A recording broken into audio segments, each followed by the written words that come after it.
Hola, ¿qué tal? ¿Cómo están? Sean todos bienvenidos a esta clase sobre vías biliares. Como bien sabemos, el hígado es considerado un órgano o una glándula anfícrina o mixta, es decir, que tiene una función endocrina, produciendo hormonas que son liberadas hacia la sangre, y una función exócrina, produciendo bilis, que es liberada hacia un conducto. Esta bilis recorre las vías biliares hasta la segunda porción del duodeno o porción descendente del duodeno, donde va a permitir la absorción de los lípidos en el intestino delgado. Por lo tanto, la clase del día de hoy se basa en el recorrido que hace la bilis desde el hígado hasta la segunda porción del duodeno mediante las vías biliares. Las vías biliares se dividen en intrahepática por un lado y extrahepática por otro lado. La vía biliar intrahepática tiene su origen en los canalículos biliares comprendidos entre las células de los lobulillos hepáticos. Estos canalículos drenan hacia conductillos biliares intralobulillares que convergen hacia conductillos biliares periportales, situados en las fisuras perilobulillares. Los conductillos biliares periportales se anastomosan y forman a los conductos biliares, que discurren con una rama de la arteria hepática y una rama de la vena porta. A medida que los conductos biliares se aproximan al porta hepático, forman los conductos hepáticos derecho e izquierdo, y estos formarán al conducto hepático común.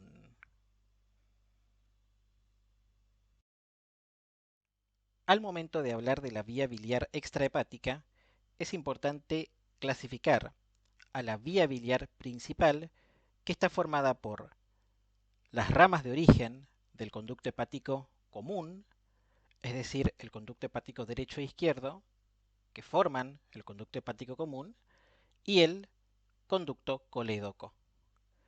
Por otra parte está la vía biliar accesoria, formada por el conducto cístico y la vesícula biliar.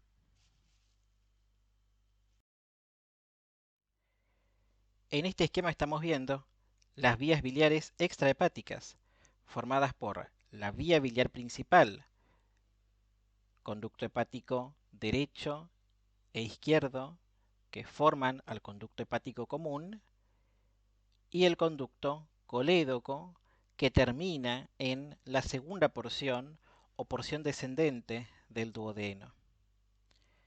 Y la vía biliar accesoria, formada por el conducto cístico y la vesícula biliar. Vamos a ver que la bilis va a llegar mediante el conducto hepático derecho e izquierdo, sigue por el conducto hepático común y puede ingresar parte de esa bilis a la vesícula biliar y otra parte continuar hacia el colédoco para ser volcada esa bilis en la segunda porción o porción descendente del duodeno. Ahora vamos a hablar de cada uno de los componentes de las vías biliares extrahepáticas en particular. Conducto hepático común. El conducto hepático común se forma por la confluencia de los conductos hepáticos derecho e izquierdo, desciende oblicuamente en sentido inferior y a la izquierda, a lo largo del aumento menor, su longitud es de 3 a 4 centímetros, su calibre aumenta de superior a inferior y su diámetro transversal es de 5 milímetros. Se continúa con el conducto colédoco. El conducto colédoco. El conducto colédoco es continuación del conducto hepático común en el borde libre del aumento menor y se extiende hasta la papila duodenal mayor de la porción descendente del duodeno, formando la ampolla hepatopancreática o ampolla de Vater con el conducto principal o conducto de Wirsum del páncreas. Alrededor de esta ampolla se encuentra una gruesa capa de fibras musculares lisas circulares que forman el esfínter hepatopancreático o esfínter de Oddi. Vamos a ver que el colédoco o el conducto colédoco tiene 4 segmentos.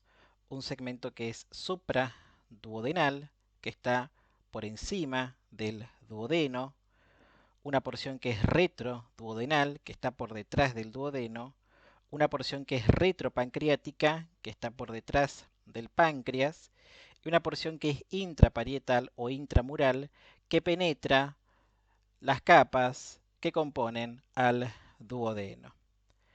El conducto colédoco tiene una longitud de 5 centímetros y un diámetro de 5 a 6 milímetros que puede disminuir de superior a inferior. La vesícula biliar.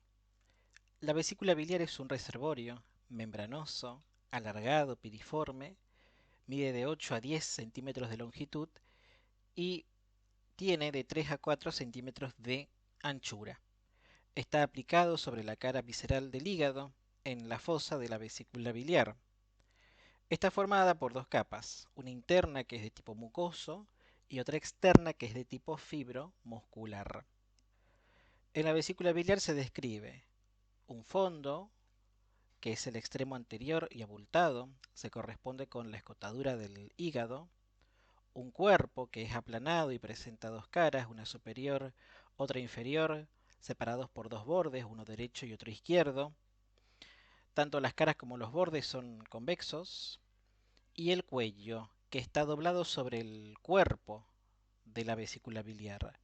Este cuello forma un ángulo abierto, ¿no es cierto?, donde se encuentra el nódulo cístico o nódulo de Mascagni.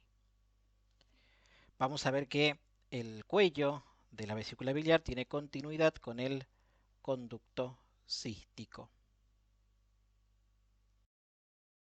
En este esquema vemos las partes de la vesícula biliar, vemos el fondo, el cuerpo, el cuello y el conducto cístico.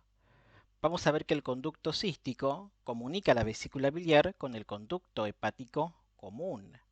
Su longitud es de 3 centímetros y su calibre aumenta desde su extremo vesicular, donde mide 2,5 milímetros, hasta su extremo terminal, donde mide de 3 a 4 milímetros.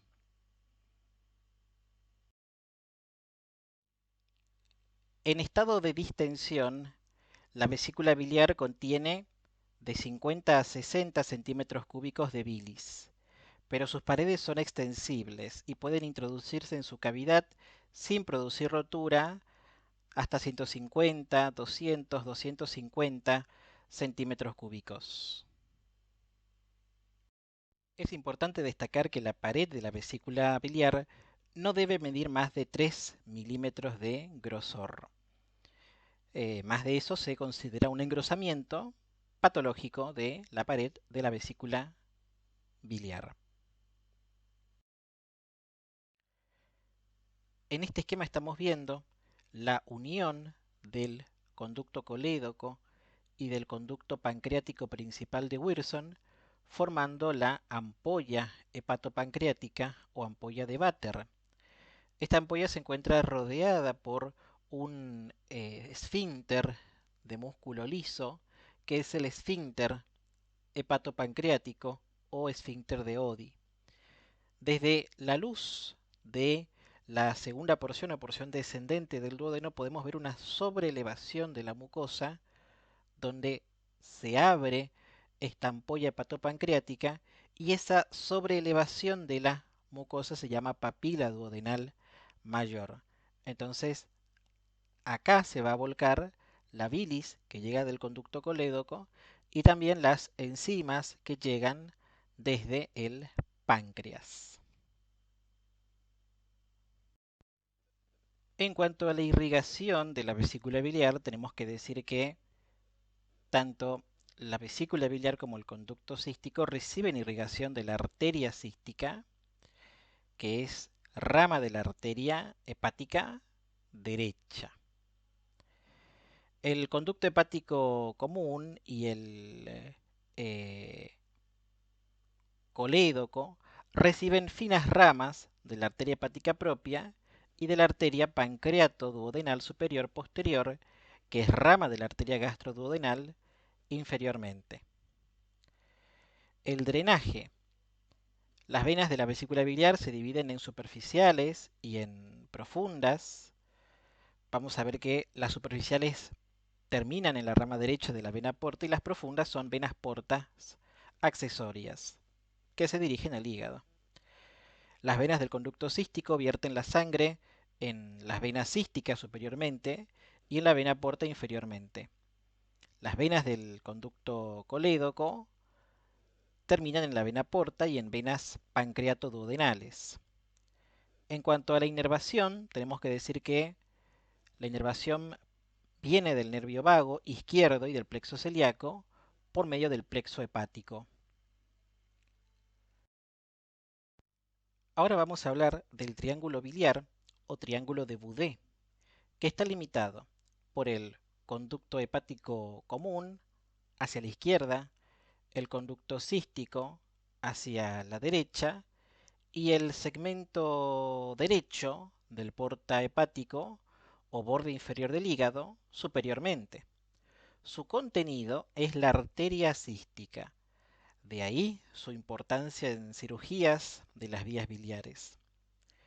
Existe otro triángulo que es el triángulo biliocístico o triángulo de Calot, que tiene los mismos límites, es decir, hacia la izquierda el conducto hepático común, hacia la derecha el conducto cístico, pero cambia el límite superior. Ahora el límite superior va a ser la arteria cística. El contenido de este triángulo es el nódulo cístico o nódulo de Mascagni.